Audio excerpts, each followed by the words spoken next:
தான் பெற்ற மகள் வீட்டையே மறந்துவிட்டு ஞாபக மறதியால் சுற்றி திரிந்த மூதாட்டி என்ன செய்வது என்றே தெரியாமல் சுற்றி வந்த 80 வயதான பாட்டிக்கு கடவுளாக மாறிய காக்கும் கரங்கள்.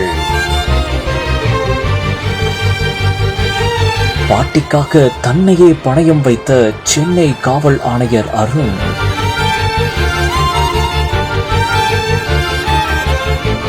கண்களை கலங்க வைத்த தாய் மற்றும் மகளின் ரீயூனியன்.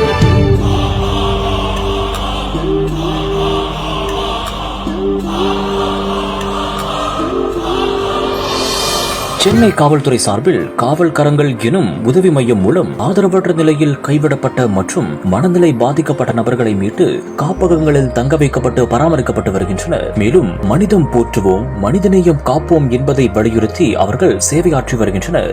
இந்நிலையில் சென்னை பெருநகர காவல் ஆணையர் அருண் அவர்களின் உத்தரவின் பேரில் அவர்களுக்கான மருத்துவ கண்காணிப்புடன் உதவியும் செய்யப்பட்டு வருகிறது. இதற்கிடையே ஜூலை 30ஆம் தேதி மடுவாங்கரை பகுதியில் ஆதரவற்ற நிலையில் 80 வயதான மூதாட்டி ஒருவர் தவித்துக் கொண்டிருப்பதாக காவல் கரங்கள் குழுவினருக்கு தகவல் கிடைத்துள்ளது. இதனையடுத்து உடனடியாக அந்த மூதாட்டியை மீட்டு காப்பகத்தில் சேர்த்து அவருக்கான சிகிச்சையும் அளிக்கப்பட்டு வந்தது. மேலும் விசாரணையில் மூதாட்டியின் பெயர் மாரியம்மாள் என்பதும் 80 வயதான அவர் முகவரி தெரியாது என்று கூறியதாகவும் தெரிகிறது.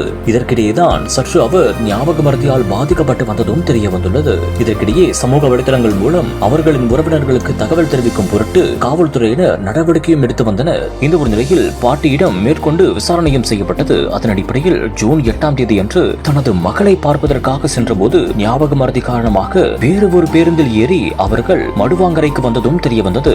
இதற்கிடையே மாரியம்மாளின் மகளான கெங்கம்மாள் உடனடியாக என்னுடைய தாய்தான் அவர் என்றும் நேரடியாக வந்துள்ளார். இதையடுத்து காவல்துறையினர் பத்திரமாக மாரியம்மாளை அவரது மகள் கெங்கம்மாளிடம் ஒப்படைத்துள்ளனர். அவர்கள் கண்ணீர் மல்க தங்களது நன்றியையும் காவல்துறையினருக்கு தெரிவித்துள்ளனர்.